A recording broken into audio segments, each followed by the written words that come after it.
कृपया अपने नेत्रों को बंद कर लीजिए।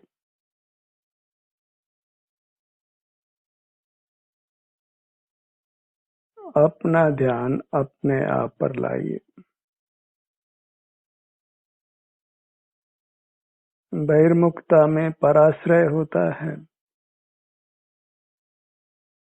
पराश्रय छोड़िए,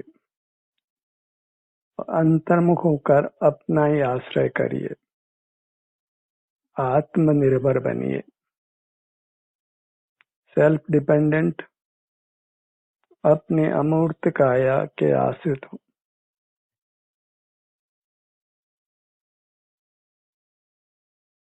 अपनी अमूर्त काया के अलावा दुनिया का कोई पदार्थ हमारा नहीं है। परमार्थ से उसके साथ हमारा कोई भी संबंध नहीं है। इंद्रिय ज्ञान से ही हम संबंध स्थापित करते हैं और अपना संसार बढ़ाते हैं।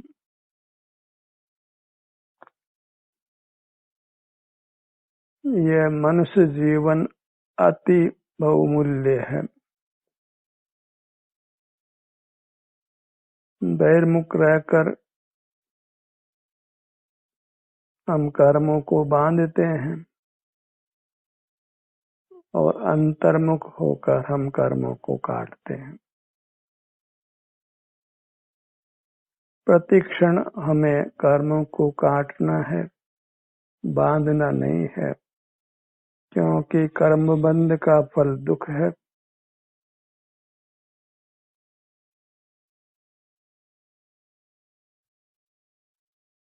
जीव जितने भी दुख पाता है वह कर्म के उदय से ही पाता है। इसलिए कर्म बंध मत करिए, बहिर्मुख मत रहिए। प्रतिक्षण अंतर्मुख रहने का प्रयास करिए।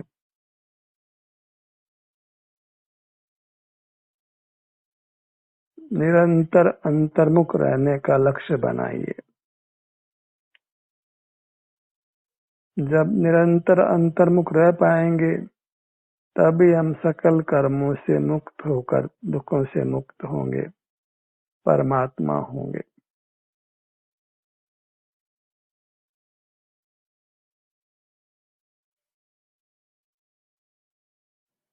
बहिर्मुखता का समय कम करते जाना है।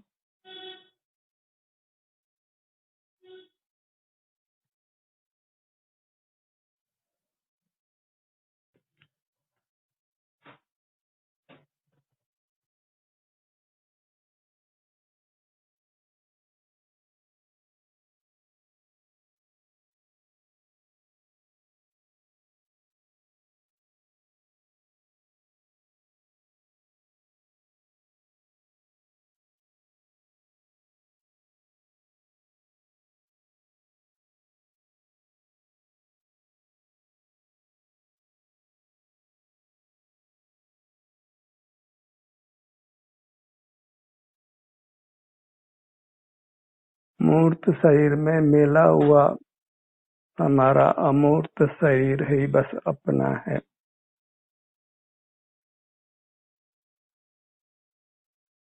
अंतर्दृष्टि से उसी का वेदन करिए।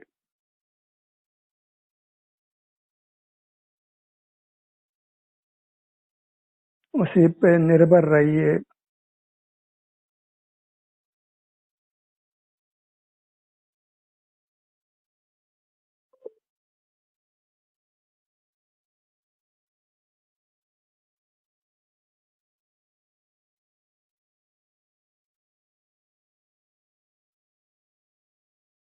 कुदरत में हमारे एक एक परिणाम का हिसाब है।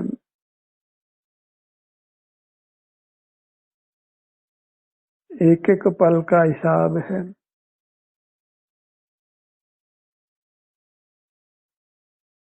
बहिर्मुखता के फल में हम दुख पाते हैं और अंतर्मुखता के फल में सुख।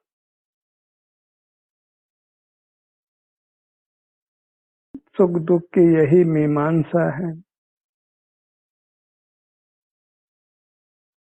जो सुख की कामना है तो पराश्रय छोड़ना ही होगा, बहिर्मुखता छोड़नी ही होगी।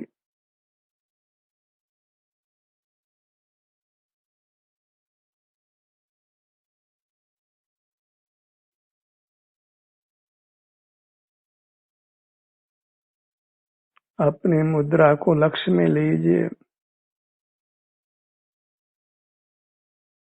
अपनी मुद्रा कहें, ये भगवान की चेतन प्रतिमा कहें।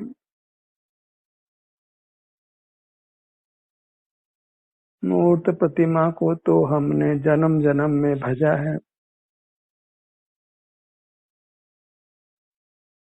अब अपने अमूर्त प्रतिमा को भजिए।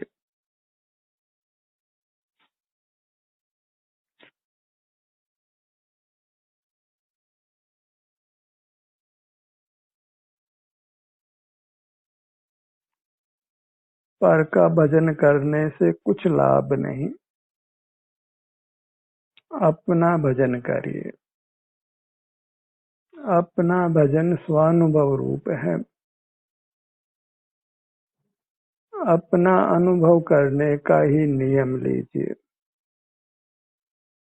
वही वास्तव में माने नियम से नियम है। अन्य जितने भी नियम हैं वे मुक्ति के कारण नहीं हैं, इसलिए उनको नियमाभास जानो।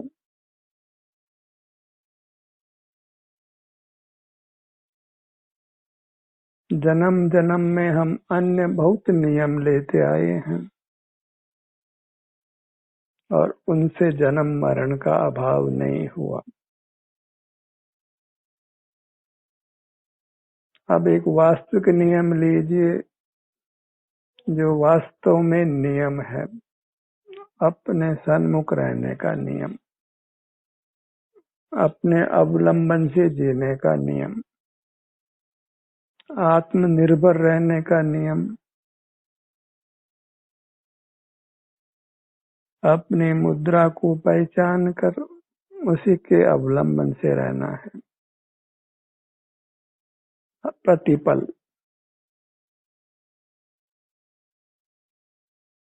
मार्ग का यही प्रकार है, इसी का अभ्यास करना है।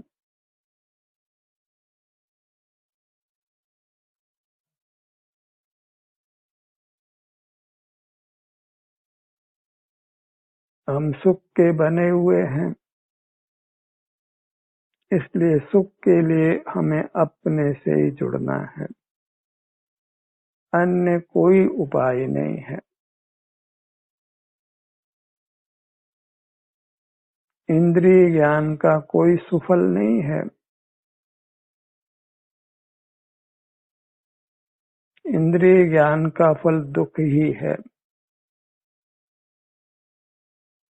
संसार ही है, और इंद्रिय ज्ञान का निरोध करके ही आनंद का अनुभव होता है, क्योंकि तभी हम अपने से युक्त होते हैं।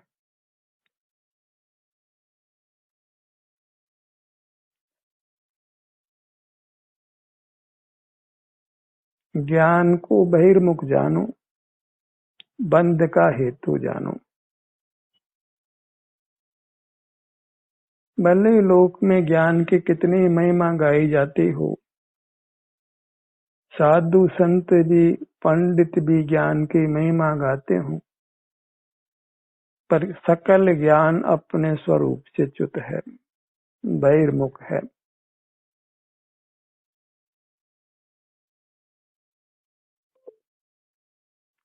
सुख प्रत्यक्ष है, पूरी मूरत सुख स्वरूप है, उसको किसी ज्ञान के माध्यम की आवश्यकता नहीं है।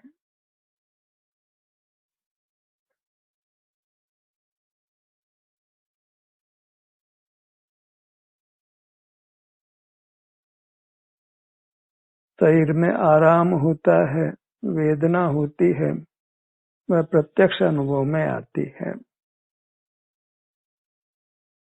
कोई भी जीव हो,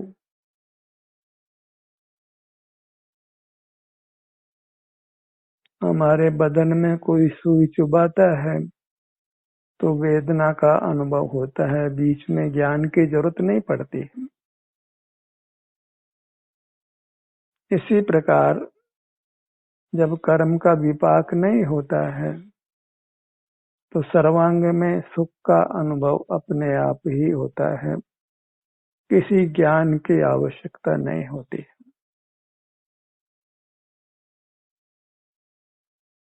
सारा जगत लक्ष्मी और सरस्वती की आराधना करता है। इसमें धर्म क्या हुआ?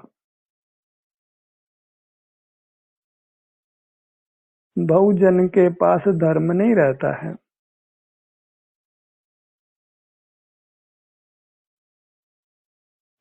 धर्मावलंबियों की कोई संख्या नहीं होती है कि विरल 2, 3, 4 कुछ लोग ही स्वानुभव करते हैं, अपने सन्मुख रहते हैं। ज्ञान और धन का लोभ छोड़कर अपने सन्मुख रहते हैं। नहीं तो ज्ञानार्जन और धनार्जन में ही पूरा जीवन व्यतीत होता है और उसको अच्छा भी माना जाता है।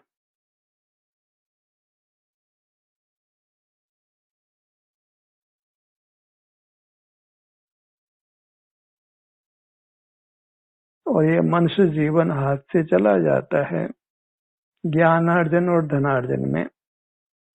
वह ज्ञानार्जन भले ही लौकिक ज्ञान हो चाहे धार्मिक ज्ञान हो, अनुभव के लिए ज्ञान मात्र की आवश्यकता नहीं है, क्योंकि अपने मूर्त ज्ञान के निरोध से ही अनुभव में आती है। जब जानना छोड़ देते हैं तब स्वतः हमें अपने सुख का अनुभव होने लगता है। बहिर्मुखता समाप्त हो जाती है तो अंतर्मुखता अपने आप ही हो जाती है। जैसे प्रकाश के बंद होने पर अंधेरा अपने आप हो जाता है। सुख तो अपने आप होने की वस्तु है, क्योंकि वह हमारा स्वरूप है। वह किसी के अधीन, किसी के गुलाम नहीं है।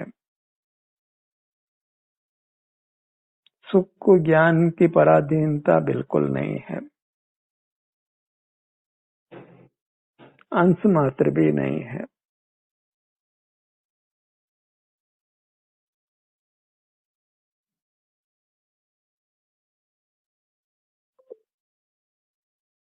विरल जीव स्वतः ही अपने सन्मुख होते हैं, उनको शांति का अनुभव होता है। बाहर का सारा ज्ञान और धन का लोभ छूट जाता है।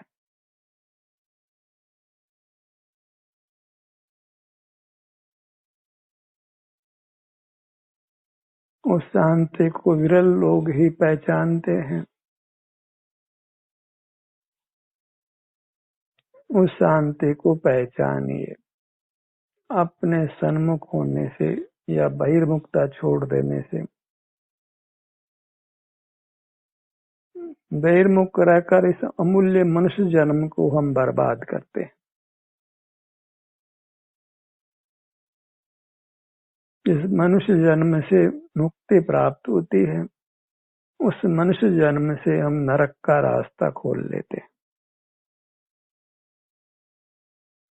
नरक होता हो या नहीं होता है, पर नरक का मतलब दुख का रास्ता खोल लेते हैं। क्षुद्र योनियां तो हमको दिखाई पड़ती ही है। वनस्पति में भी जीव माना जाता है।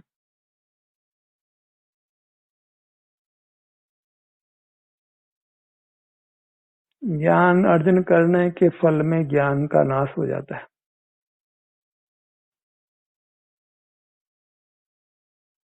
मूर्छा में जीता है।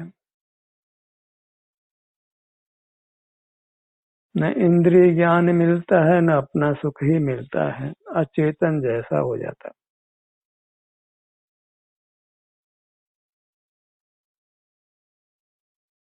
ऐसा इंद्रिय ज्ञान से जीव की दुर्दशा होती है।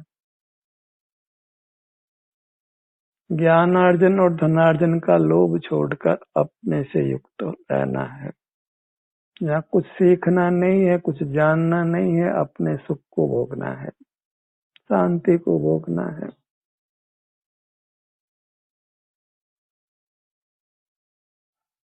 और इसकी अनुभव से परीक्षा कीजिए। क्या जब जानना छोड़कर जब अपने ही सुख का अनुभव करते हैं, तब उसमें ज्ञान की कितनी सहायता आप लेते हैं।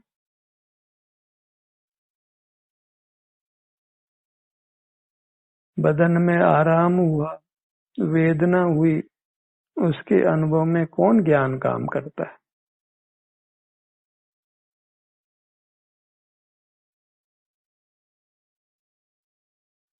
कोई पढ़ाई लिखाई काम करती है उसमें?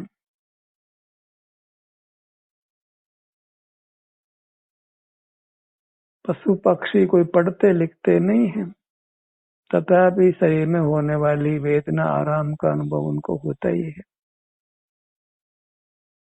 और उस वेदना आराम का अनुभव जो अनजाने में होता है, वह भी कर्म की निर्जरा करता है, बद्ध कर्मों को नष्ट करता है।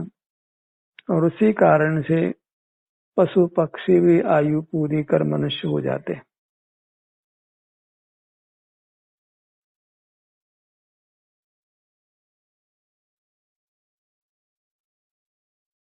और मनुष्य मरकर पशु पक्षी में चले जाते हैं।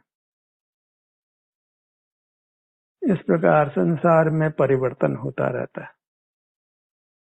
जीव नाना योनियों में जन्मता और मरता है। आशा इतना है कि जानकारियां हासिल करने में समय मत खराब करिए, अपने सन्मुख रहिए। जानकारियां हासिल करने में स्वसन्मुखता खत्म होती है, मनुष्य जीवन वृथा होता है, अपने लिए आत्मघाती होता है। बाहर की दुनिया से जुड़कर ही लोग नाना दुखों में पड़ते हैं।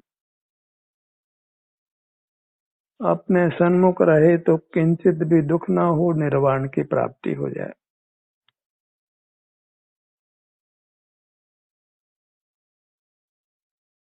अपने ध्यान को अपने दोनों नेत्रों के भाग पर लाइए।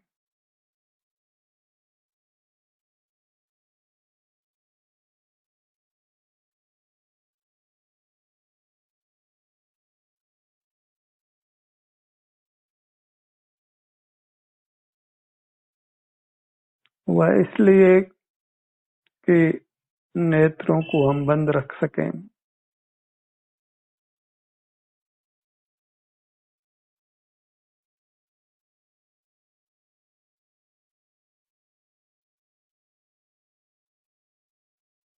बाहर की दुनिया से संपर्क तोड़ने के लिए पहला स्टेप है नेत्रों को बंद करना।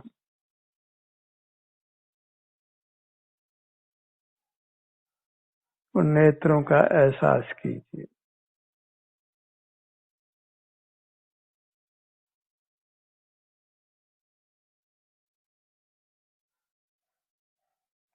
इस कार्य को कुछ समय देने से ही इस कार्य की महिमा भाषित होती है।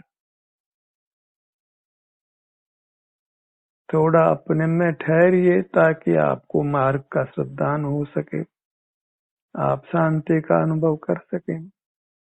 तो फिर स्वतः ही आप अपने सन्मुख रहने का प्रयत्न करेंगे। जो एक बार अंतर की शांति भोग लेता है, वह स्वतः ही पुनः पुनः अंतर में जाता है, अपने सन्मुख होता है।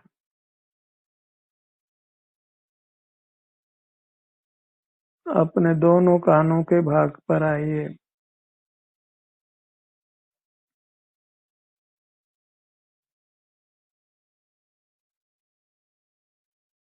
पढ़ना, देखना, सुनना और धन का उपयोग करना, नाना पदार्थों का सेवन करना, बाहर की सहूलियतों को भोगना, बाहर के जनता जनार्दन से जुड़ना, ये सब हमारे संसार को बढ़ाते हैं। हम अपने से युक्त नहीं हो पाते और ये मनुष्य जीवन वृथा चला जाता है और हम दुर्गति में चले जाते हैं। नेत्र युगल, कर्ण युगल,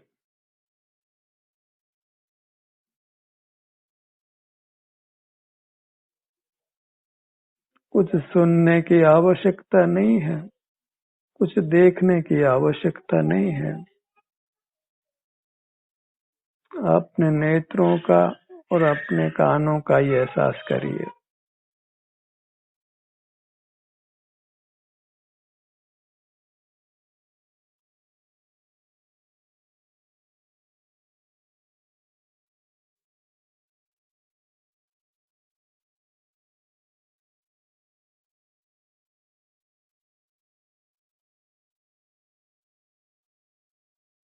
किसी भी कार्य को करने में, उसका फल आने में समय लगता है।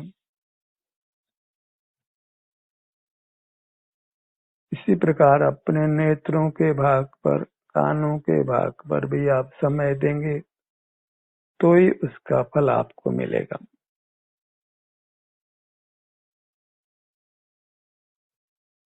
अनादि का संसार कोई चटपट खत्म नहीं हो जाता है।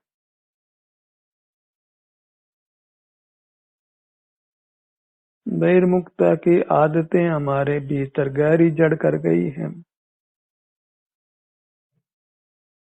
वे आसानी से समाप्त नहीं होती। जो जड़ पदार्थों का, पांच इंद्रियों के विषयों का सुख भोगा है, वो हमारे जहन से, मस्तिष्क से तत्काल ही समाप्त नहीं हो जाता है।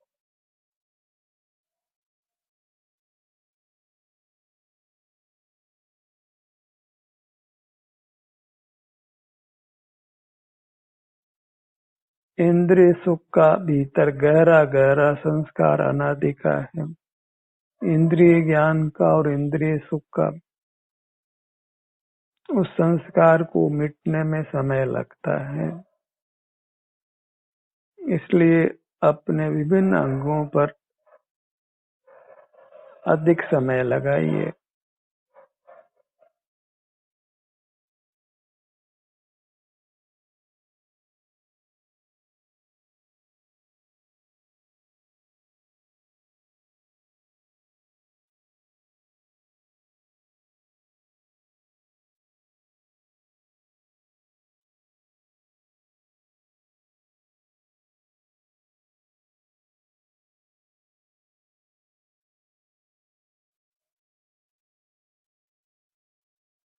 अपने नासिका भाग पर आइए, घ्राण इंद्रिय के भाग पर।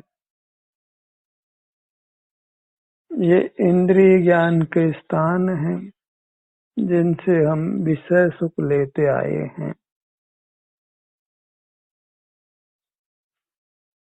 इसलिए इन इंद्रियों पर विजय पाने के लिए हमें इन इंद्रियों पर अपने ध्यान को केंद्रित करना होगा, गंभीरता के साथ, समय देकर।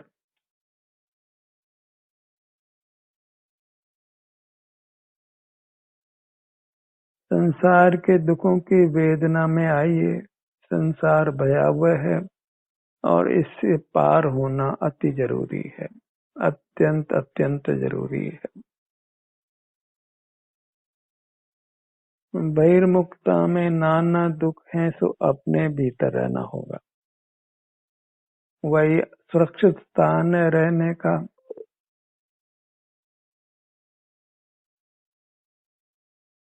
अपनी रसना इंद्री पर आइए। जीवा का एहसास करिए। यहाँ जो भी आराम वेदना की स्थिति है,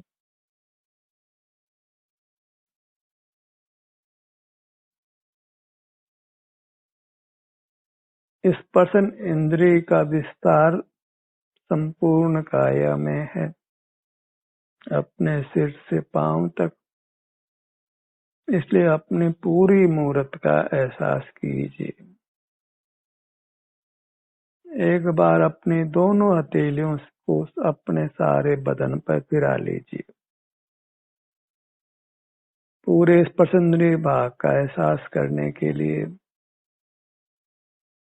बड़ी सहजता से, बड़े आराम से हमने अपने दोनों हथेलियों को,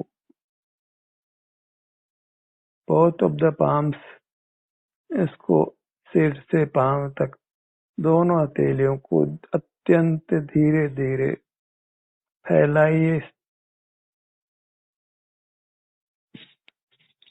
और एहसास कीजिए अपने इस स्पर्शेंद्रिय के भाग का, जो सर्वांग में है। सर्वांग का हथेलियों के माध्यम से स्पर्श करते हुए एहसास कीजिए कहाँ कितनी आराम वेदना की स्थिति है। अभी ठंडा गर्म स्पर्श को मुख्य मत करिए।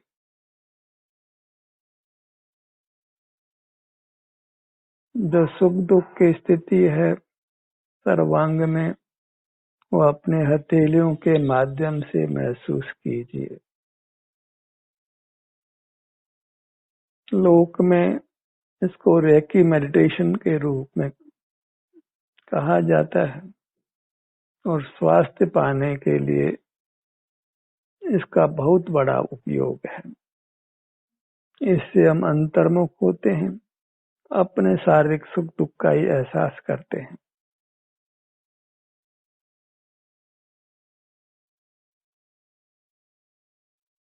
जब कभी आपके पास समय हो तो अपने दोनों हथेलियों को अपने बदन पर फिराइए, स्पर्श कराइए और इस प्रकार अपने से जुड़िए। बिना किसी बाह्य साधन के यह स्वास्थ्य प्राप्त करने का, सुख पाने का अति उत्तम साधन है। हथेलियों को विभिन्न भागों पर रखकर कुछ समय ठहरिए, वहां के स्वास्थ्य की सुख की स्थिति को अनुभव में लीजिए। अत्यंत तसल्ली के साथ कोई जल्दीबाजी मत करिए। बड़े आराम से हर स्थान पर ठहरते हुए हथेलियों को रखकर उस भाग का संवेदन कीजिए।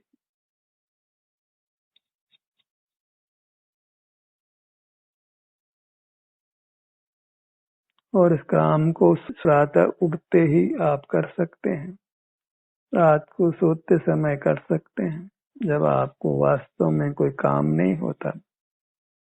रात को सोने से पहले अपनी हथेलियों को पूरे बदन पर फैलाइए, धीरे धीरे रुकते हुए, और सुबह उठने के बाद भी इस काम को कीजिए बड़ी तत्परता से, लगन से, अपना एहसास करने के लिए।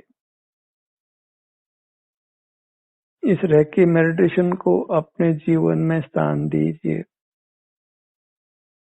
इस प्रकार अपना एहसास कीजिए। ध्यान का सत्र यहीं समाप्त होता है। आपकी सहभागिता के लिए धन्यवाद।